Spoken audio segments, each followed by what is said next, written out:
so don't worry, people. Yes, so we are back with another episode. We got a good friend of mine from Tracy. He said he want to be on every episode from this point on. My man Sheldon, all the way from the Bay, and we got this awesome lady. She does so many things in the Modesto community, town, county, whatever you want to call it. She does all these things, and I coach a wonderful son. And I hate saying his name the right way, but I'm gonna say it the way I want to say it. We got Kelly Monk on here with us tonight, and then we got a good friend of mine. We grew up together pretty much from like young, long, short days, sweaty socks, and all that good stuff. My man Jake is in the building with us tonight with that beautiful backdrop. Pour me a little something. You know, with a beautiful backdrop. Make it look good too. How you guys doing tonight? Good. Everybody Friday. Doing good. So without further ado, we're gonna hop into some of these discussions that I made up. So I want to see which one I want to. Okay, we're gonna go with this. We're gonna go with this discussion right here, and then I'm gonna give it to Kelly first. I knew it. This question goes to you first. Hey, first, ladies. Yeah. My first question to you, because you do have a son and you have kids, you raise a family. Should schools distribute condoms to kids at school? Should that be a thing? No. Okay, talk to me. I mean, that's my knee-jerk reaction is no. As a parent, I think it would encourage the behavior. I mean, I know it's going to happen. I know it's, it's out there, but my personal opinion is we focus more on the education of it. Raising a family, costs of it, the amount of time that's put into things like that, because that will ultimately happen if you don't have condoms. So I get the argument of it, but I don't think it's needed in schools. I think it would just encourage behavior. I don't think it would teach them much. Okay. Anybody else can chime in on it? Well, I think it should be in school. I think, but there should be different levels of it. Like with me, I didn't know about, wearing condoms and all that when I was young. That's why I had kids at a young age.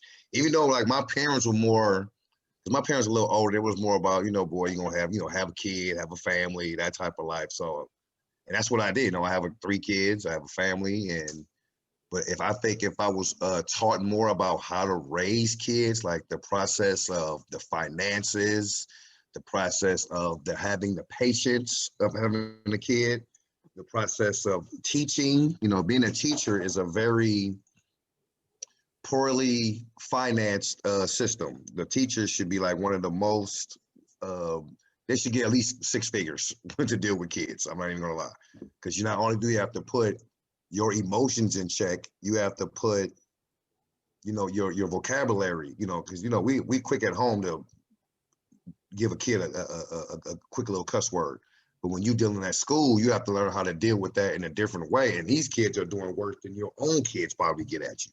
So with the sex thing is, if we learn that at an early age, by the time we get to high school, we like, nah, I don't want to have sex. I want to go to college. I want to do this. I want to do that. But by us not having education, our hormones are going to be the focus on getting us aroused, because the condom didn't get me aroused.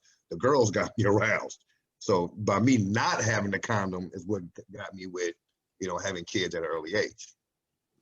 Yeah. And I would say, I think what both y'all touched on is the fact that it's not like an isolated issue. It's not just like condoms are not. The way I see it is like condoms are expensive.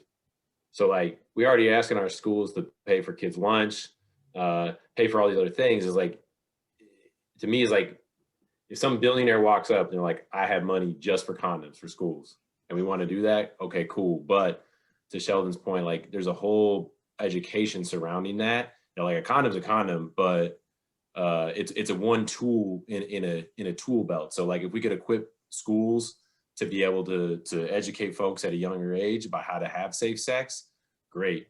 But as far as like the where to use our resources off the bat, I would rather pay for a sex ed teacher than for condoms. Exactly. Hey, Leanne. Hey. We have Leanne joining us. She's like she's Hey, here a Leanne. lot. She's here a lot at the 45 plant. I got my hoodie. Oh, so she got her hoodie. She's here a Okay. lot. She's here a lot.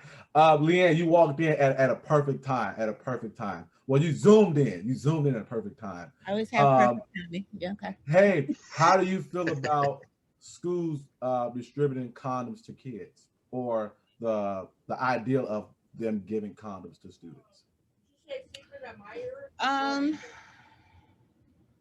I think they honestly, I think they should. I think when you try to act like kids are not, I think it depends on the age of the children, right? So like if you're talking about high school, for us to assume that like, oh, if we don't talk about it or we don't give them the things that they need to have safe sex, that means they're not going to do it.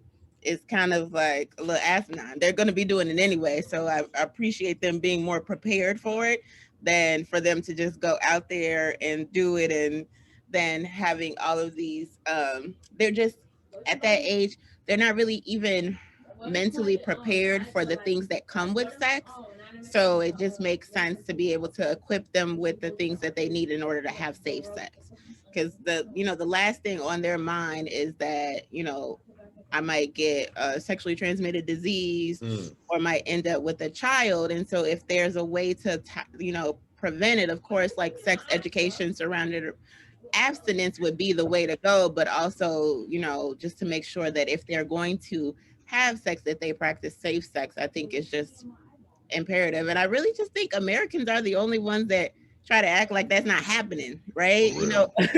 Other countries don't, they're free and they're open more with their bodies and with sex and everything like that. But we try to act like if we don't talk about it or we don't discuss it, we just act like it's not happening, then it's not happening.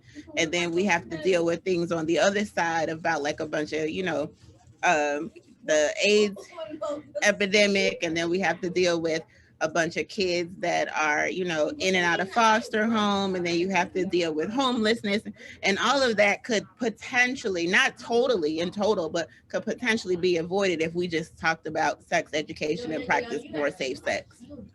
What's an appropriate age to have like sex talk in school? Junior high. Junior high. Okay. Junior high, my hormones was crazy as I couldn't even concentrate. 6th grade? No, seventh and eighth, between 7th and 8th. Kelly. Yeah, I would say like 8th grade. You say 8th grade, hard 8th grade, or 7th and 8th? 7th, 8th. I would say 6th is a little too early, but yeah. But I think it should be used as a. Go ahead. I'm Kelly. sorry. Go ahead, Kelly. No, did Sheldon have a question? No, go ahead. I was commenting on what you said. Oh, I would say 6 is a little early because I know middle school includes 6th grade. So junior high, 7th, 8th. Okay. And Jake. I think it should be used as a scare tactic though. Like, when they had the baby, when you had to kind of have the baby back in the days. Yeah. We didn't have that when I was a kid. We didn't even get the egg. I'm like, come on, man. That's why I had no baby. Yeah. I was like, wow, well, we didn't have that. Because when I went to school, like between 89 and 93, we didn't really have a whole lot of technology in school. Like the computers was based. I actually took home ec over a computer. That's how sad it was. I can cook though, but I'm just learning about computers now.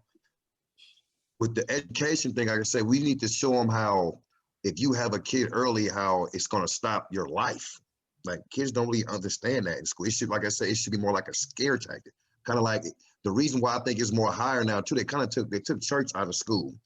Back in the days when we had church in school, where you can get the little spankings and stuff in class. I'm sorry, sometimes kids need a little spankings. I know I was. I needed a couple of spankings every now and then.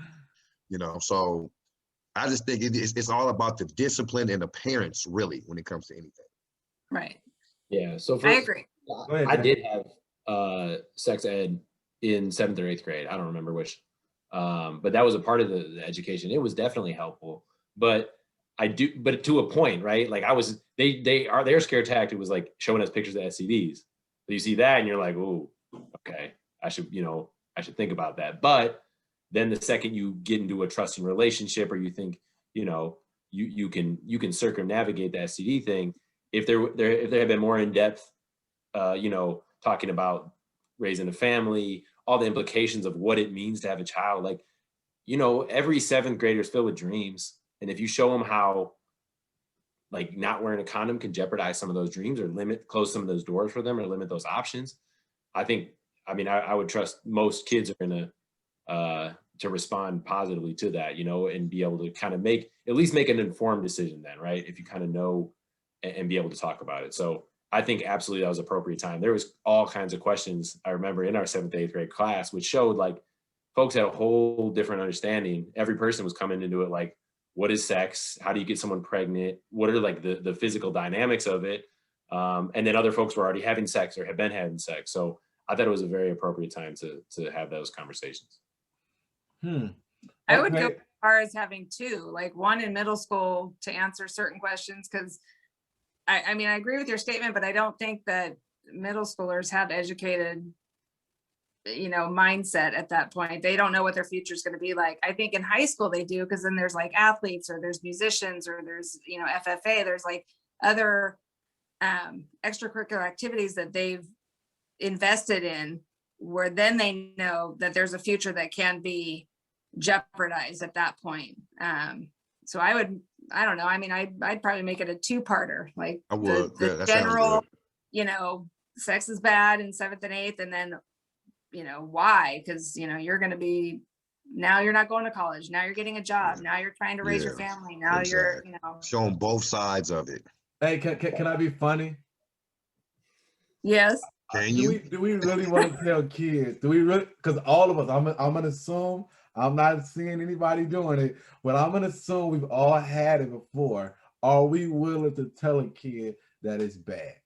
That was my question too. I'm like, you say sex is bad? Because I'm like, or the scare tactic. Like, how did that work? Like, the scare tactic in my mind is, it don't sound like it would work, because you've been around, everybody been around kids. The more you tell them no, the more they want to do it.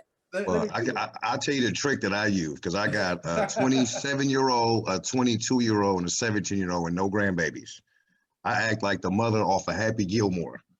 Sex is the devil. I'm saying, I would tell them that it's evil. But you're a parent. Don't mess with that. And they would, and my kids to this day, my daughter, like, I think I'm going to die. I don't think she even want to have a kid. But you're a parent. Exactly. Yeah. So I mean, I'm stopping that. in the home, but not everybody has that support group. You know, it does start in the home, but not everybody. That's why I say it starts at home. You can hear anything in the streets or in a song or on TV, but if you don't get it from the parent, that's where you're supposed to get it from. But the question is, that healthy?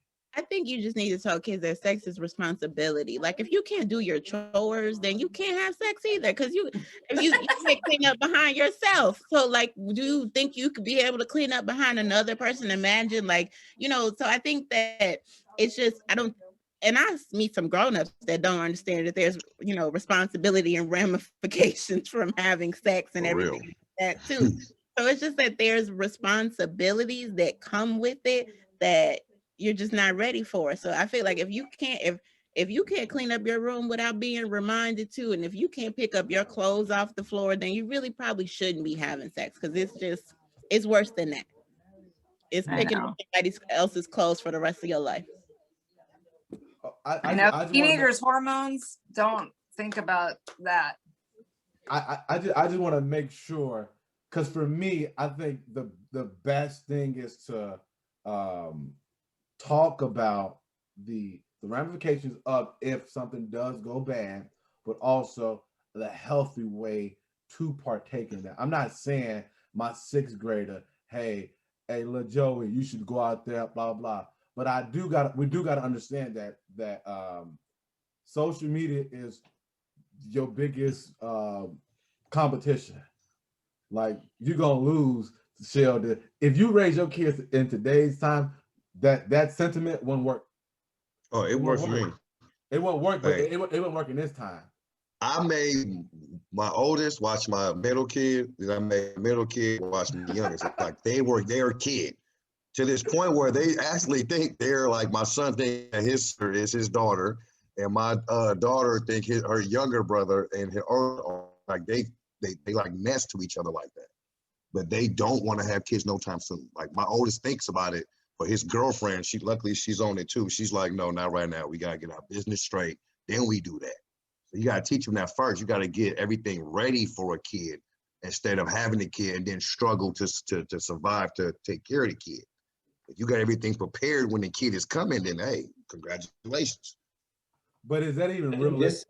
Here's the thing though. So like, even if Sheldon's figured it out, the secret, getting back to the original question, should schools be doing that? Like every family doesn't have a Sheldon, you know what I mean? Like, so what is the school's role in this? And I think this is why it's such a tough question, because everybody's coming to it with different tools, right? That some show up and they know that sex is the devil. Other ones have been maybe like they got people in their house having sex every day. They have a different relationship to sex. So it's tough. It puts schools in a tough spot because you have to cater to all these folks. You need to have, for the folks who can, all right, let's equip them with the ability to say no. And then the folks who are having sex, like, how can we get them resources to do that safely? Because I mean, once they're already at school, it's like, it's too late, or like not too late, but you're kind of showing up with at a different place. I don't know. So I think that to me is one of the biggest issues is not just like you as a family, but as a school, it really is a different question. Well, with the school system, I think what it is because some kids, the ones who are having the sex, are the ones who can't afford to play the sports. So maybe if the sports were affordable or free for some of the kids that could do it, then they wouldn't have the time for that. And I know me, like I said, when I was younger, it was about kicking it. It wasn't about doing that because we didn't really have all that, you know what I'm saying? But because they actually took a lot of stuff away back in the days. I actually want to go against that sentiment, because the kids who do have sex early, there's other precursors of them having sex of why they're doing it. Maybe it's not a good home, upbringing. Maybe they've been, touched or something like that. Maybe there we go with the parent. Maybe like Jake said, they're in a house where sex is happening a lot, and they think that's the normal. That's what it's supposed to be. So that's kind of a hard one because people tend to have sex for different reasons. But you gotta remember. Go ahead, Kelly. Well, I think men have sex for different reasons, and I think women have sex for different reasons. For sure. You gotta remember, like when my kids, because my played sport, I forced all of them to play sports, and they were so tired that it took them a long time to have sex. So you gotta get their attention. You kind of like, as a parent, you gotta play psychological games and throw curveballs. You can't just, like you said, when you tell them don't do this, I'll say, well, I'm gonna do this. So I've noticed not to just come out and say, okay, don't do this, or I say, you gotta throw curveballs. So you gotta play chess games with your kid because your kids only know how to play checkers. Mm-hmm. Okay. I agree. Like Jake said, it's, is it a parent thing or is it a school thing? Well, everything is a parent thing. You cannot let. Well, yes. You can't let other people raise your kids. The teachers didn't bring them here. The society didn't bring them here. You and the person that had laid down, had sex, brought these kids here. So you have to be the one to raise them. Now, I'm sorry that a village don't raise the children anymore.